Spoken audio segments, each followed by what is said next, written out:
everybody. Thanks for being here. Still coming up to 9 o'clock.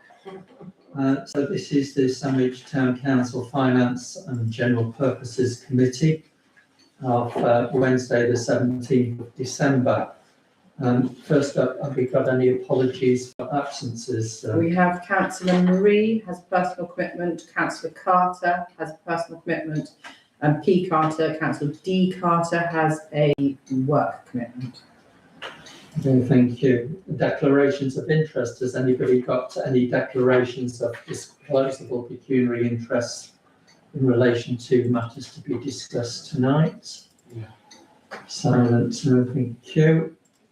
The third item on the agenda is the minutes of the last meeting, attachment 3. Does anybody have any comments on these meeting minutes? Propose we accept them. Second, yeah. Okay. I will change the date. The date is not accurate. It's typo. Sorry.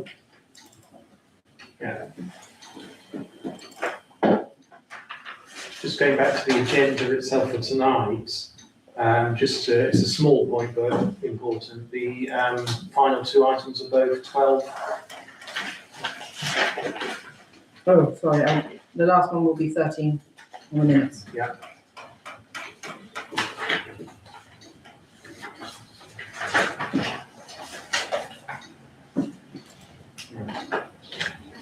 So who proposed and seconded the minutes?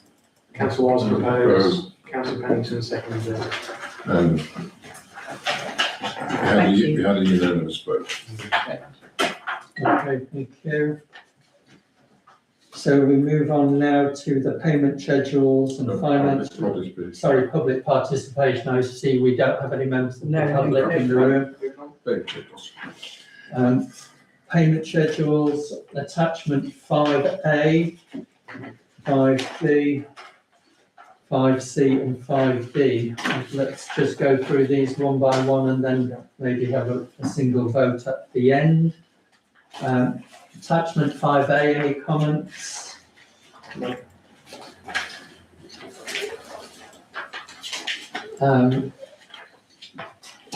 I just wanted to query, there's a payment to Harris All Day management fees. Why are we paying Harris All Day management fees? It's Wouldn't not- they take those management fees? It's not a out of physical there? payment. It's a payment which still is there for VAT purposes. If I didn't put it on there, then we would have a difference between what the system shows as payments, but you're correct, it is deducted as a fee. So it still gets posted into the figures as being a fee against there. It's just for VAT purposes, but we don't physically pay it in any way. Okay. And I also noted we're paying £740 for gazebo weights. Yeah. For the market, just on that, okay. The next, attachment 5B, any comments on 5B? 5C, any comments on 5C, cash book?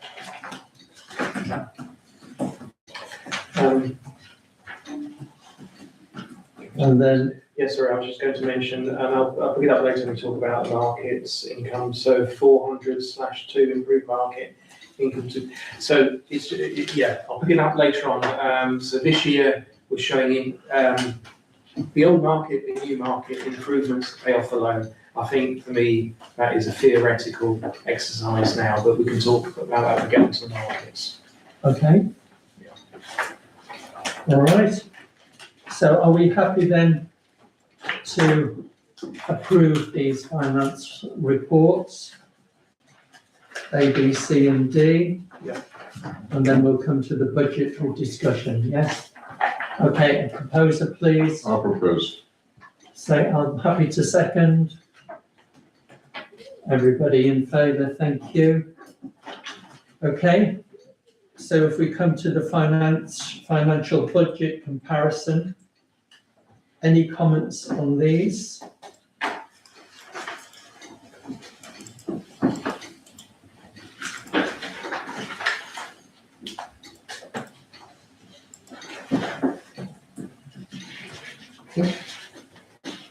No?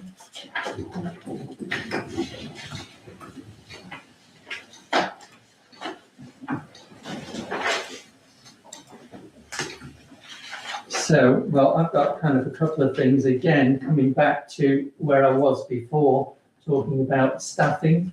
If we have a look at things like the HR committee, item 1101, the staffing contingency, a budget of 5,000, actual expenditure to date, 27,000. We can see some of the things that you were talking about earlier about the staffing, for instance, the town clerk and office staff, budget of 90,000, expenditure after 7 months, 95,000, so we've already kind of blown the budget there. So again, I really struggle with these budget comparisons because it doesn't really capture kind of the staff. So the same comment that I had before. I also note 1150. We've got a budget of 2,500 in for health and safety provisions. Nothing spent so far. Makes me concerned that when, are we really doing all we should be doing in terms of health and safety? So just a few comments, but other than that, is anybody willing to propose acceptance of this report to note? I am.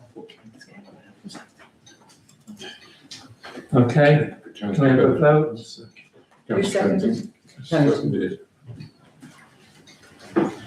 Yeah, again, I'm going to abstain for the reason that, the major expenditure isn't there. Okay. So now we move on to item 6.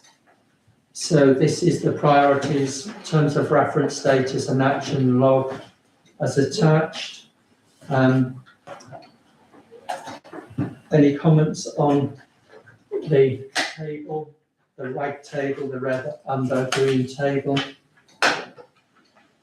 Councillor Chuka? So, sometimes they may be picked up in the supplementary sheets, and apologise if I have to repeat myself, but the first one, the first one, which is around devolution, local government reorganisation and assets. So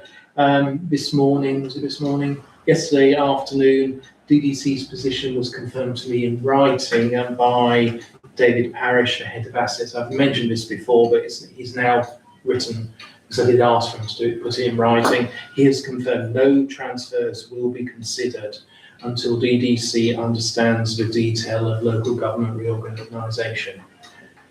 Should they ever understand it? We shall see. He hasn't said that, that's why I'm adding in as a bit of an ad lib. So there will be no discussions on any transfer of assets.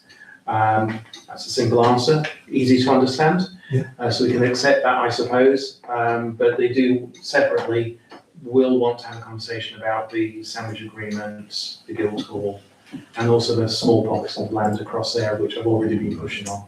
Okay. Yeah, that's understandable. Their position is very understandable at this stage. Okay. Any other comments on this action log? Comment from me, if I may. We previously had on the terms of reference this compliance, evidence of our compliance with all health and safety, with insurance, with legislation, a checklist. When does the fire alarms certificate run out, and all of those things? Have we got the right locks? Are people safe in the building? Still, and I'll never give up on this, I still want a table, matrix, all of these points when they're available. I know you've got it rooted around, but it's not assembled. It is actually very straightforward, a lot of information, but it's, I will focus my time not on other things I do and focusing on that and get it done. Right, thank you. So, yeah. Okay, so we're happy to accept that one. Then the next is an update from the clerk on attachment 6A. Do you want to take us through that, please, Town It's Clerk? very straightforward. To go back to the DDC assets, you or I, whoever spoke to them, would talk about that with Fellowship Walk, but I think it's more you really, isn't it, Councillor? Yeah, so can I just say that this was, and I was scouring and I failed to find any email trail around this, but I am very aware that this was raised as an issue probably a year and a half ago, and DDC did exchange with somebody in our council to say that the strip of land is unassigned and they are not willing to take any legal steps to assign it to DDC. That's what I remember.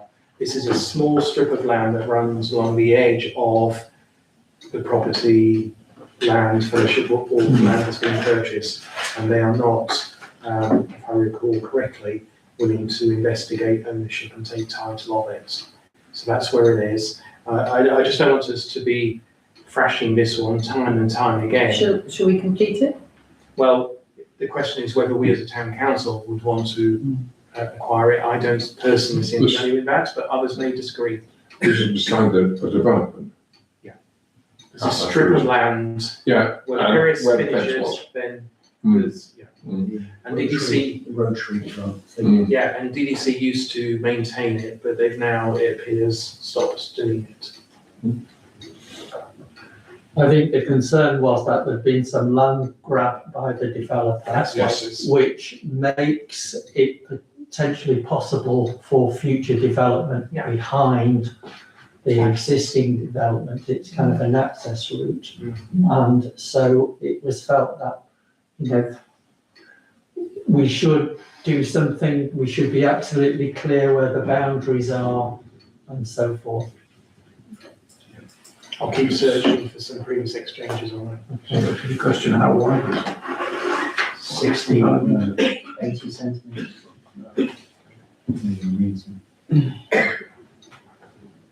Okay, so that's that already discussed. It looks like the 25th of February.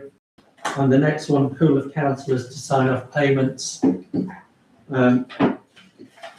Yeah, I mean, this is a bit of a moving target, and we've had some interesting conversations with the internal auditor about ways in which to improve our sort of internal control and also simplify payments with Bankline. But the internal auditor is coming in January for an interim audit, and we will produce a report to the council after that. Okay, everybody happy to reflect the report? Yeah, thank you. So 6A noted, 6B is the suggestion that we bring forward a bit of work. Julian? The work's carried out today, actually, so that's been brought forward, so we can take off £2,000 from the 26-27 budget, item number 6 for roof tiles, provides a new figure of £3,000. Okay, Yeah, that's appreciated. all right. Well done, Julian, again. Yeah, fantastic. Everybody happy to note? Yeah. Yeah, done. Apart from John. Apart from John. The next item, attachment C, is about the bank accounts. Mhm. And you've provided a very detailed Yeah. and long report here, which I don't really think we need to spend a lot of time kind of debating. I'd just like to make a couple of comments on it though. When I look at NatWest are our current bankers. I look at their website today. For business customers, which I presume we are, they have 3 different accounts. They have an instant access account where they offer between 0.95 and 1.5% interest. They have a 35-day access account where they offer 2% interest, and they have a 95-day account where they offer 2.75% interest. They are our current bankers. I can't understand why we continually have hundreds of thousands of pounds in the bank, because even if we had, if we operated this, I reckon we could generate between £5,000 and £10,000 a year just going with NatWest with our current bank, it must be surely be simple to do.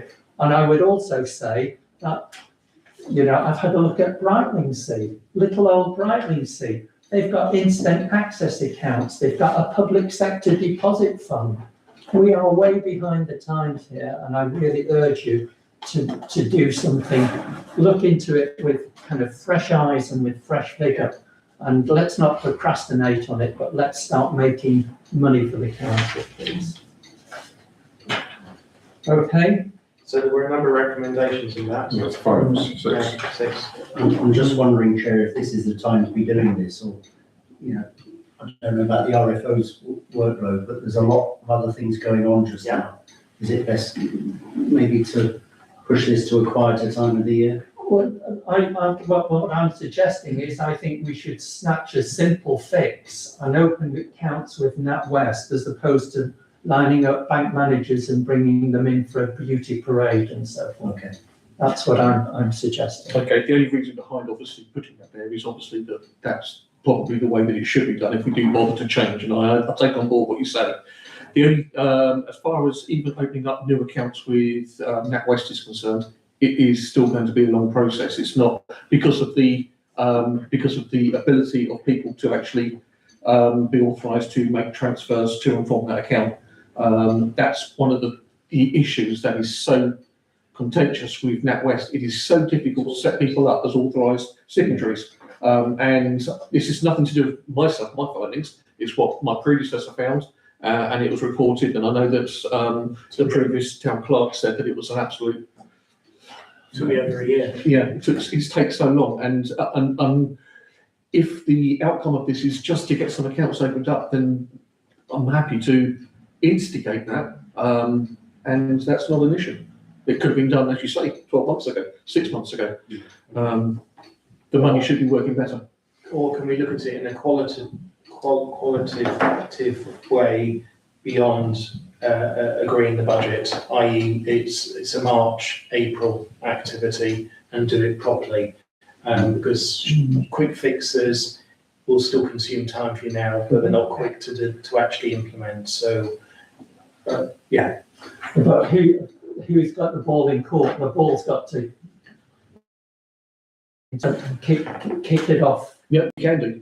You can't see it will take. The NatWest process, though, at the moment, is that they require everyone to be doing everything at the same time. So if you're going to be signatories, and there's going to be multiple signatories, they've all got to be available at the same time to sign documents at the same time, and that seemed to be impossible to do previously. If it can be done, then we just do it. I'm happy to. I can't understand how NatWest can survive in business if they make life too complicated for the customers. Okay, so in terms of this report then, the proposal is, I think, is that we stand back from having the beauty parade and we go for a quick fix as soon as practically possible. Yes? Are people happy with that? What is practically possible? Okay, well, you know, I just, Late spring. you know, I'm sorry, you know, we can't sit round talking about increasing hire charges in the Guildhall and all of these goodly things and just let money flow down the drain because we can't be bothered opening accounts, deposit accounts and managing our monies properly. But the message that I'm getting is that a quick fix is not quick. Well, have we tried it? I will undertake any instruction that you ask me to do. I'll do it. It's not a problem from my point of view. I'm just saying that I know that in the past it's been very difficult to get it sorted, but I'm happy to do it. Yeah, I was chair of a charity and we backed with Unity Trust. I don't think there was ever a problem with, I don't know how quick it was to set it up, that was well before my time, but Unity Trust Bank. I'm just looking at their website, I have no idea how long it would take. They're really good. I totally agree. It's the preferred choice. But that's for you to decide. I'm at a loss, I can't say any more. I mean, I think if the RFO has the capacity to do this, then fine. My question was just, is this not a busy time to be, adding to the workload? I mean, I agree with your point that we're dealing with thousands and thousands of pounds every year. And if you have proper cash flow forecasting, you would be managing that cash in deposit accounts and releasing it as and when you need it, rather than it all sitting in a current account paying next to nothing. This That's goes, what I do. this goes for the charity and the trust as well. It's exactly the same there. Any unnecessary money that is needed immediately should be being swept across automatically in a sweeping facility whereby it's always there, we can move backwards forwards, and then there's other money which is earning interest if it's not needed for the next 3 to 6 months. Yeah, I agree. But if the capacity is that we're really going to be stretched doing the other things into something like April, right? And then, to be frank, to carry on with NatWest, who have struggled with their reputation for decades, I would say if you're going to wait till April, go the whole hog and have a look at people like Unity, because they seem, as far as local authorities are concerned, to be a much better organisation. So, sorry, just reviewing the recommendations on the NatWest. If we make contact with them, that's not going to take too much time. If we were looking at the interest-bearing accounts that are available with them, the simple question is, why can't we have those accounts immediately with a simple transfer of those people who've been nominated already? Is there an issue? Is it impossible to do that, or do we have to go through a cumbersome process? So that's a simple conversation. That would address yours. I think when we come back in March, and then we do the beauty parade, etc., over March to June, however long it takes, to then set us up properly for the long term. What we're doing is we're addressing a problem that existed for years, and we're trying to tackle it, but we have to run other parts of the business as well. Would that work for you? That's a great solution. The only thing is that I can't do it with the bank in any way, shape or form at the moment. Because I'm not authorised. So at the moment, the only person who's authorised to talk to the bank, I don't even exist. Is that because you're an interim? Yes, and even when that changes, then I have to be set up with the bank, Yes. and it's all that process, and so that still won't be an immediate thing. So I do not exist to them. I am working as a proxy for the town clerk at the moment. So I would ask, Okay. could you do that? Yeah. Because the thing, if the answer comes back is, no, you've got to go through the process of setting up everybody again, and we know that could take up to 9-12 months, then I just wouldn't even go down that road. Because we're not going to get any interest until those accounts are properly landed. So take the hit until April and then do a proper. But if you want me to do it in writing on your behalf, as if I'm you, I'm happy to do that. That would be very But useful. that's, We'll work on that in the office. Okay, so in summary, the proposal town clerk is, The town clerk will require if NatWest can open interest-paying accounts, higher interest-paying accounts, without the need for a full,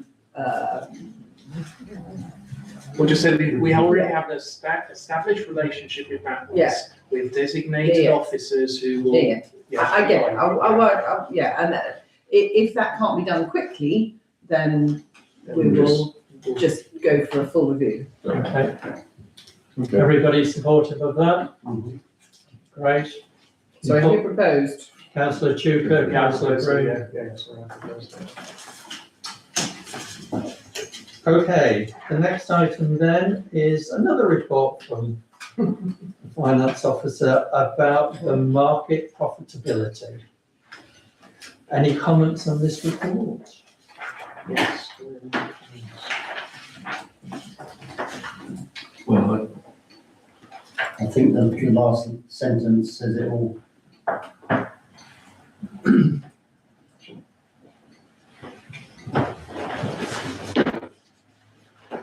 I think it was Councillor Black who raised the issue. Yes. So it's largely, About a year ago. I think, for him to say if it meets his concerns. That's fine. If I were him, I would help. I think it's the best we can do at the moment is probably the answer to that. Well, we've got a view that we are profitable. Given all the other things that we've got at the moment, we've got the capacity to really have a look at it in tremendous detail just at the moment. We are making a profit. We've started from a very low base over the years, and I think some very positive things have come out of this. There's still a way to go, but so far the trends are fairly positive. We see that in the financial reports. It's not just the money, it's about the town and the vibrancy of the market, the space and bringing people in, and it's one of the few visible services that we provide. Personally, I think we should just kind of look at this as part of the overall budgetary process, because we should be saying, as part of the budget for next year, this is the amount of money that we're getting in. This is what it's costing us in staff costs to man it. This is the loan costs. This is insurance costs. This is a depreciation charge for capital costs for weights or gazebos or whatever. And, you could get a clear enough picture. Absolutely. Just from doing that. So let's just do it through the budgetary process. The other thing I would say though is that some of the costs that you refer to there are fixed costs, and they're there whether we have the market or not. And so are we really capturing the cost of the market, or are we capturing just the fact that we are using our facilities to have a market? It's a bit like the use of the Guildhall. It creates and brings a lot of goodwill as it is. So we can analyse and say, okay, I mean, all these finite costs, but the bottom line is, I think that we can have a lot more detail on it going forward, and there's no reason why we shouldn't. Yeah, well, as I say, I think we can do that. We can keep an eye on it as part of the budget process, so we can close down this exercise here. Are you happy with that, Councillor? Yeah, I'm happy with Okay, so I'll propose that. that. I'll second it. All in agreement. Okay, thank you. And the next report is from the Finance Officer again, and it's about the reserves. Any comments on this report? You're saying, yep, you'll report back on these elements following the interim audit. So can we just note this report for now? Yeah. Yes. Okay, everybody happy with that? Yeah. Okay. And the next one is from the Finance Officer. The HR cost end of year projection, we've already discussed that earlier. The toilets, again, I just think if the budget's properly structured, we can see, what the costs are, the staffing costs and the operational costs for the toilets. Okay? Yeah. And the Guildhall Square income. The Guildhall Square income is 17 against the budget 22. Markets, however, the later report, I will endeavour to make the caption reports more clear in the data going forward.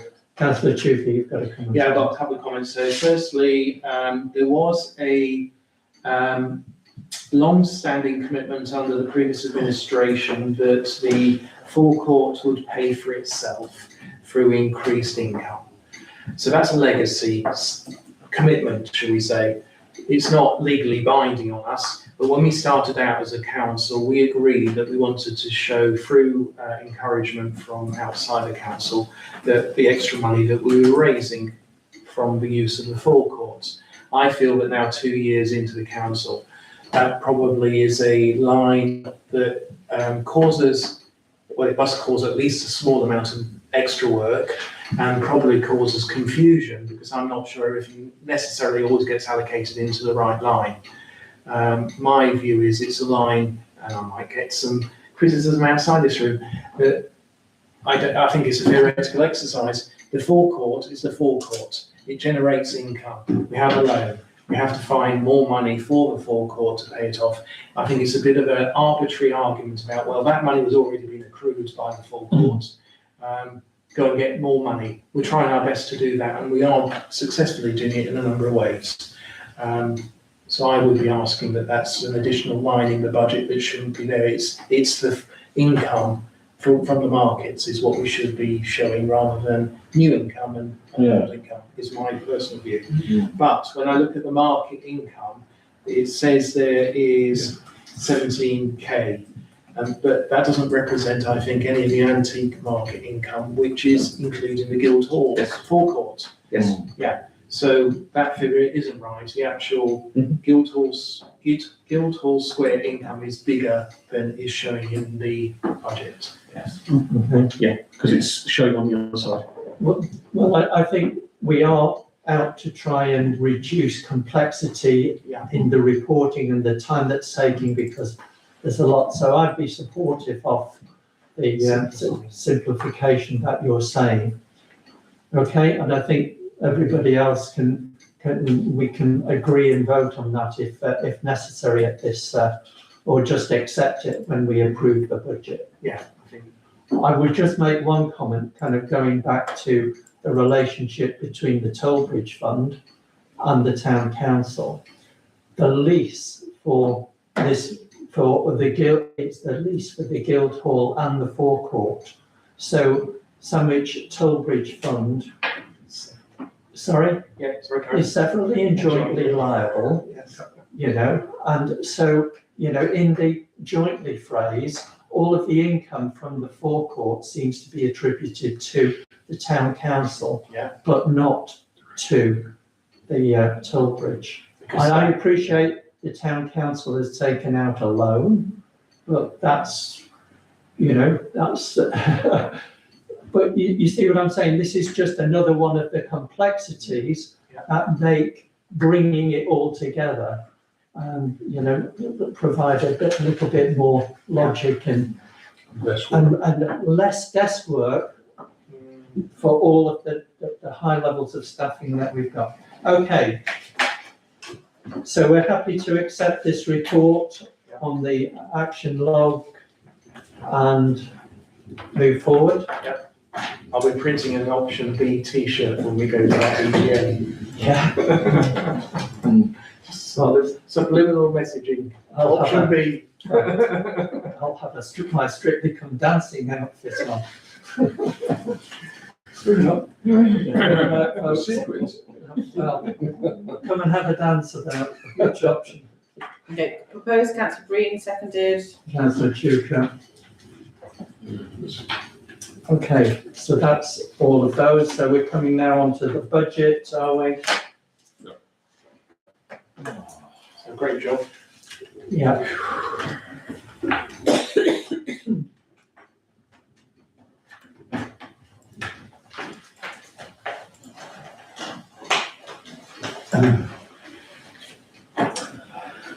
Right. I can get this.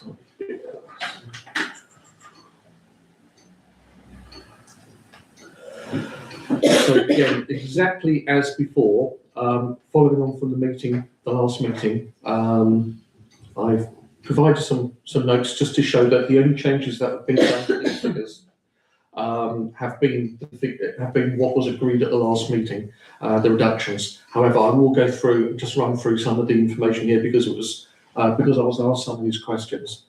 At the moment, the overall budget, having made all of the adjustments that we spoke about to remove the various costs that we spoke about, has meant that we're now in a small surplus. And I think I've made a note somewhere along here. It's where we've got the green line there that says STBF contributions. Because that is an amount which is paid to STBF towards its costs.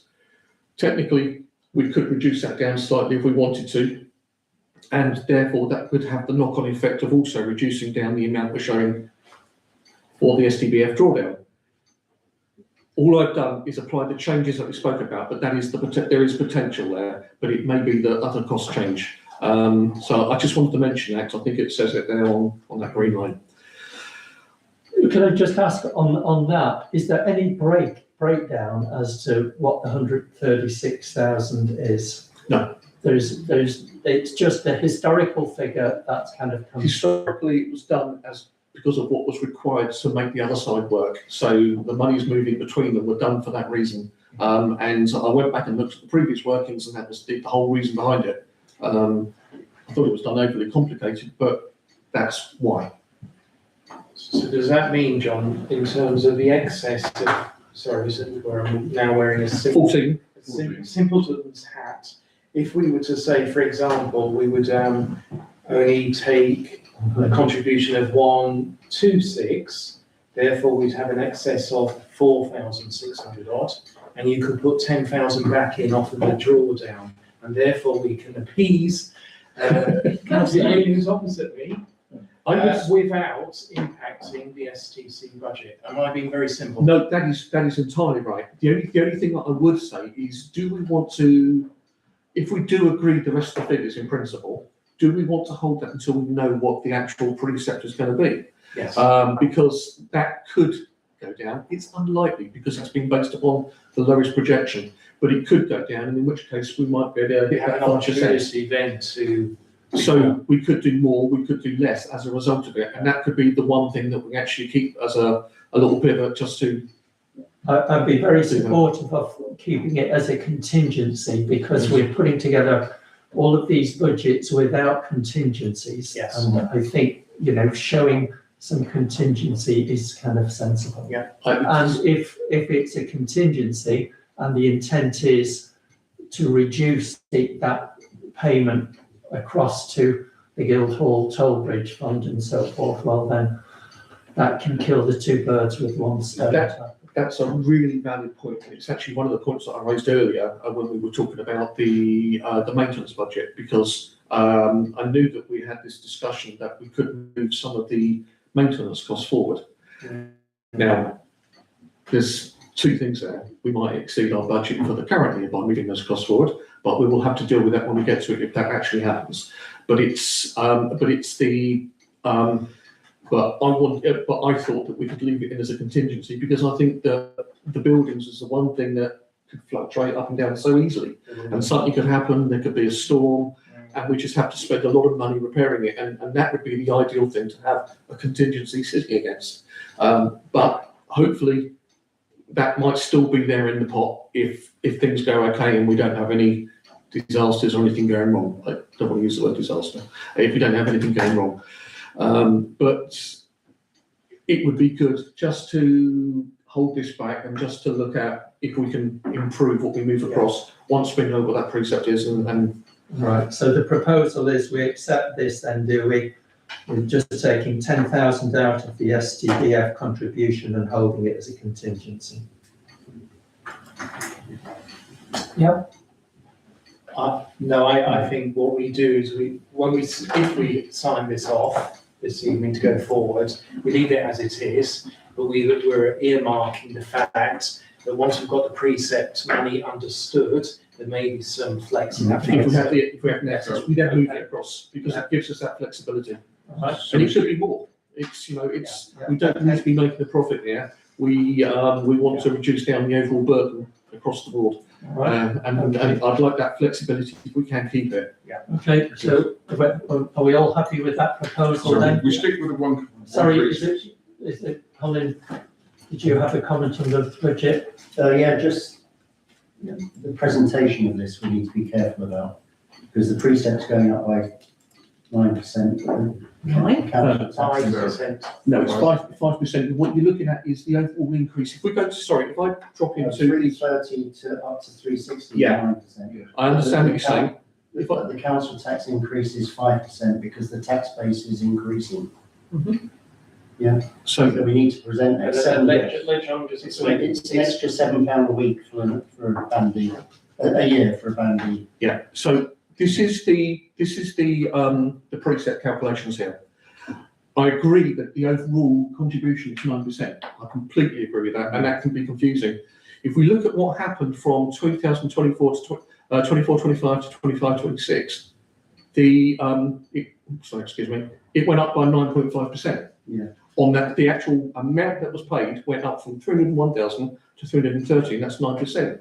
But it's the bandy tax charge is the relevant item here, and that's what went up by 5%. It from 24-25 to 25-26, and likewise, because it was 149.90 last year, at the moment it's projecting to be 157.40, which is a 5% increase. So it is still maintaining the 5% increase on that. But we need to present that clearly and say Indeed, it's yeah. 5% to the taxpayer Yes, it is. and it's £7 a year, which is peanuts really. Yeah. It is 5%. It is £7.50. simple as that. Yeah. It depends, if we don't have the Bandy Council the tax base, if the tax base is not increased, we don't know that, we won't know. DDC said that they would hope to have the figures by the 8th of December, but they're not circulating them. We won't know those figures until January. Yeah. And it could change everything. It could be that, we have a much increased tax base and suddenly our money goes a lot further. If that happens, can we stick with 5%? It could be better, it could be worse. Yeah. Every time you get a big development of housing, your tax base goes up. So the plan is to sign off the budgets at the end of January, which we should have the figures from. Yes, we will. They'll Won't be factored in, and then that's where the final decision point is. Mm. But I think we've also, let's not, we can get very excited about we've got more money, but remember in the background we've got a lot of costs. Yeah. That some of them are going to be unexpected costs over next year, so we do need to be cautious. And 5% is reasonable in the greater scheme of things in terms of running this council, I think. And that comment that was just made about the fact that we still keep the 5%, in an ideal situation, yes, but if we do the 5% and it's a lot higher, and we present a budget which is sitting and published publicly that says that we've got an excess, then that would also give a negative. Then why are they charging us so much when they don't need it? And that would be my concern with that, unless we have other costs we want to bring back in. We're saving up for a rainy day, Correct, yeah. Major building programme we've got, It's just a challenge to about present. reserves, what capital programme reserves have we got? Exactly, and we could put that in there as additional cost, and I haven't got an issue with that. It's that makes sense. It's just that to present a surplus might be something difficult to present. If we have an increased amount available, we should look at our reserves because they've been decreased over the past couple of years. Yeah. That's a personal view, of course, to be decided by others. Just before, I think we're getting close to trying to get this, just very quickly, I did ask a couple of questions, John. I just wanted to make sure events has got 3,000 in it for this budget. And I did ask about that big ring fence to go forward to 26.7, because I believe that's the mayor's 800. That's £3,000 was for the mayor's 800 is already in there. It's in the mayor's costs. So it's in that section up there. Yes, yeah, it is, but it's under 25, 26.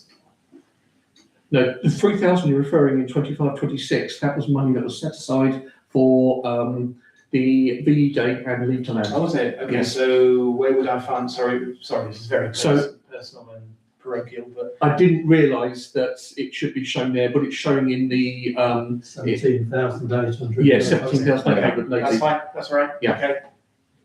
Yeah, that's fine. That was my only real.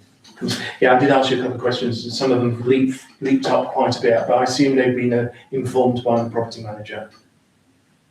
Like the Guildhall Square income is going from 22 to 29, so that's 25% increase. So I can quickly explain that one. I've actually been through it with my colleague. Yeah. The actual rents to the 31st of October was £17,000. Yeah. The Guildhall Square income. Yeah. The actual market rents to the 31st of October total 15,000. Yeah. The actual events, then there's some events that took place outside which come to £2,000. Yeah. So it's the budgeted income is projecting to 29,000 to the end of the year. Okay, so When then, you that's the budget that was agreed rather than what we've accrued. Yeah, Yeah. that's fine. So when you extrapolate it, it will come out in the thing because of what where we are at the That's moment. fine. I'm satisfied. And it's exactly the same with the outside source income. It's projecting to the figure that we're showing. So I'm fairly comfortable that we're not Over-egging anything. over-egging it. Yeah. Can I just say, that kind of raises the kind of a point for me, actually having some commentary from the budget. So maybe we should give each item on this here a line number, and then beneath the budget, there should be a corresponding note. So just as you're saying there for kind of line 10, the Guildhall I think, I think we discussed this before. I did a budgetary commentary a number of months back when the previous town clerk was here and it never got presented. This is exactly what I want to be doing with those. And that report that we have, which is generated off the system, is not the way to do it because it's just not reporting in a nice way. I'd like to do something which is more akin to an Excel spreadsheet where we drop the figures in there and we have a commentary alongside it showing what the movements are. Yeah. And that's my proposals to what we do going forward because it just makes sense. yeah, okay. All right, so happy to recommend acceptance of this quote from this committee at this time forward. Just go forward To go to forward. January session. Yeah. And I'd like to thank you for all your work, Yeah. John. Yeah. Brilliant. And I'd also particularly like you to thank you for hitting 5%. Okay, The council hit 5%. Okay. right, so the next item is the review of procedures and policies. Did you want to kind of introduce this while we're doing this and? It's just updating everything. The previous town clerk left me with a whole pile of draft ones that she said we needed to get onto the website and get done. So I've been through them, I've checked them, tailored them, formatted them. They're all sort of, a lot of them, the digital ones, as it were, are all part of the new section 10 on the internal, on the audit, on the AGAR form, about, which is all to do with data and digital compliance, basically. So, for example, we will need to have those in place in order to pass the audit. So, Okay, just a couple of things for me. It says the authors are this committee. Has anybody from this committee been involved in it? well, we are now, because these will then be taken forward to STC. Well, So- you know, for me, it would be who was the author, who reviewed it, who approved it. Yes. I prefer Okay, to so, see no, okay, so the town clerk? town clerk is the author, the reviewer is this committee. Yeah. The approver is the town council. For STC. Yeah. And the only other comment I would like to make is that in all of these, I'd like to see responsibilities. There's clarity of responsibility as to who's responsible for what. And they are auditable. So when I look at something which says records of the risk assessments that are done for lone workers, can I go and see a file of risk assessments for lone workers? There is one in existence. I Does don't, it up to date and everything? You when know I what I'm had a look saying? at it, you know, I think I reviewed it when I looked at this and I looked at it and thought it was okay. I mean, you know, I didn't think that we should be putting that on the website. No, I'm not saying you should be putting that on the website. I'm just saying that if from an audit point of view, you know, if I as chair of the Finance and General Purposes Committee want to audit the risk review, or should I, let's turn it another way, if there was an incident and the insurance company came along and said, show me the risk review that you did for this lone worker, would we have a file with everything up to date according to these procedures that we've been asked to approve? I think that most of it is there. I don't think that there is a systematic file at this point. The mayor was talking on Monday about a thorough review of security. I think it's all part of that great piece of work. We have an internal statement of control. That is part of our audit process that we go through every year. We have health and safety documentation. We don't pass our audit if we don't have this stuff. Now, I've only been in this job for 3 months. I don't have a full picture of this in my head at this point. I haven't been through the audit process myself. We have the interim internal audit in January, which I know will support both myself and the RFO to, you know, get on top of all of this. You know, I don't have a magic bullet right now, Councillor B. I'm not asking you to have. What I'm kind of saying is that we're signing up to things here. You're asking us, you're saying that you'll do things. The line manager of the council employee is responsible for identifying and assessing risks. Well, I have looked at that risk assessment and I'm comfortable that accurately reflects current practice. But it's on each and every occasion that there is somebody working on a loan or somebody doing, do you know what I'm saying? I'm just saying that it's okay having these motherhood and, yeah, and I'm fine with them. We've just got to follow through with them. So I'm not being critical and I know there's no magic So bullet. what I think needs to happen is over a period of time, I mean a lengthy period of time, you pick up each policy and just go through it and then turn it and say, where's a practical item that's in there? So for example, talking about the product you're talking about, it talks about a risk assessment process. Tick, got it. Yeah. Reports, tick, got it. But you don't do that in the next month.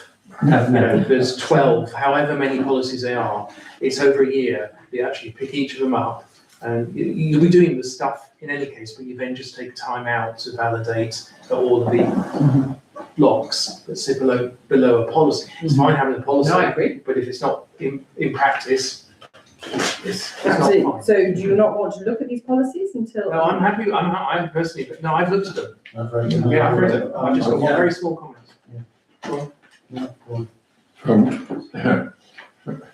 Loan working policy, Yeah. we did have that. Yeah, I spoke to the HR provider, Peninsula, and they basically said that putting something like that in, for exactly what we were just talking about, was basically impractical because there were so many permutations of what that could look like, that having a blanket all statement within the loan working policy was not going to really work, and it wasn't sort of common practice.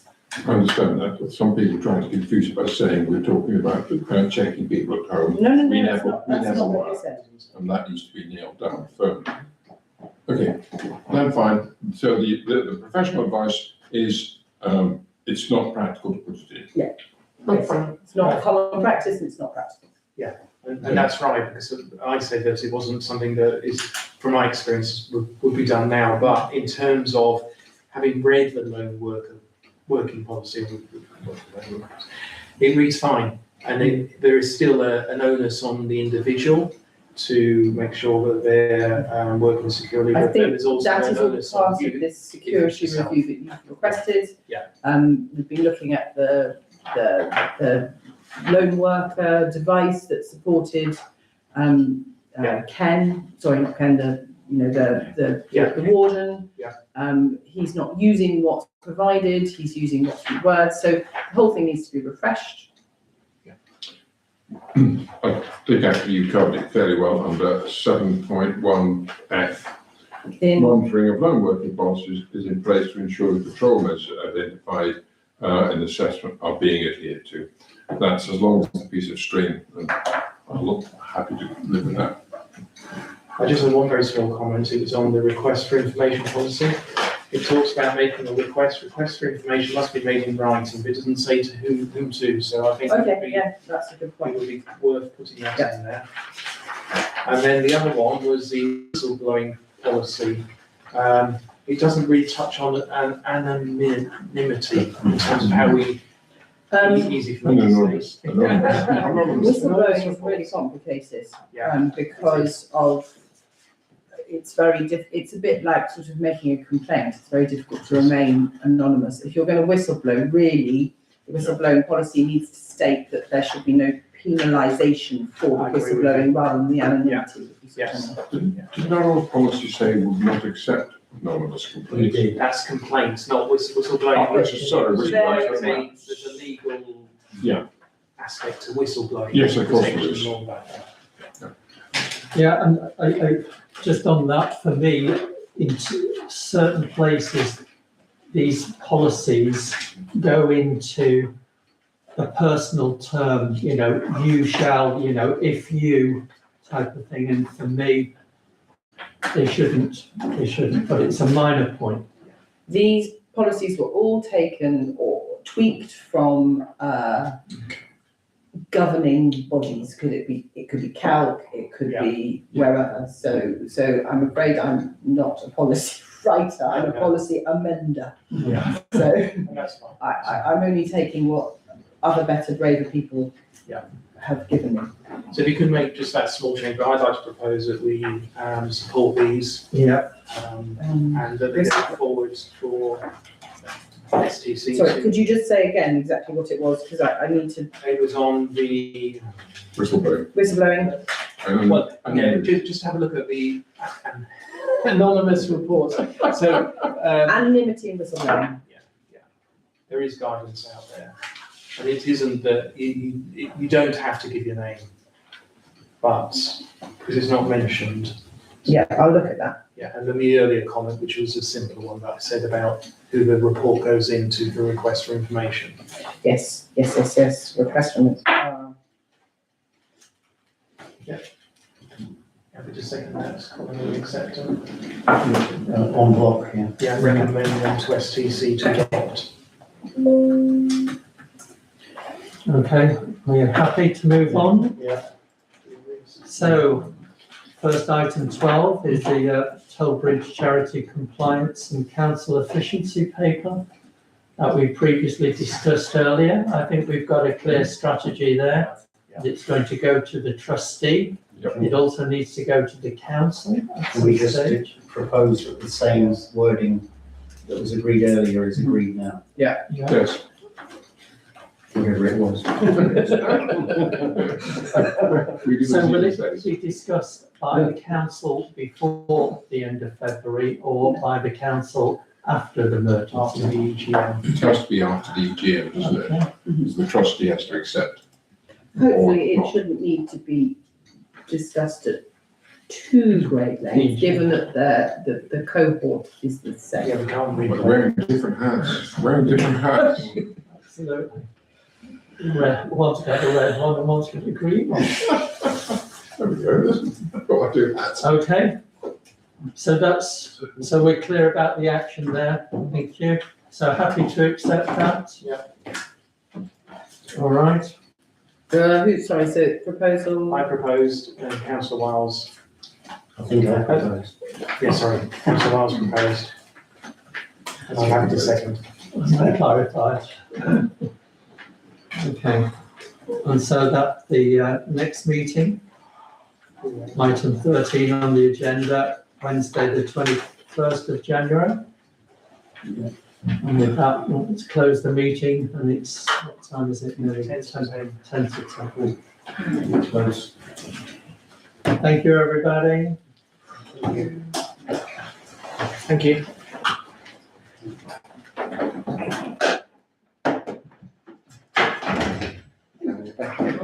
Just don't have to do it every month. It's almost the heating shall start at 9 o'clock. Yeah, we've got to tell you that, yeah. Before you go home, you set market. Yeah, I'll be back in a few hours. Of course it's not. Yeah, I'll get there tonight.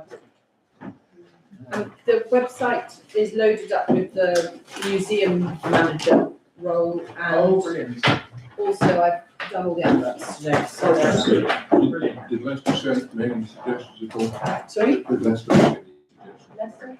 No, but I spoke to a friend who's a recruitment consultant. Leicester had nothing. Sorry? There was no phone number, there was no.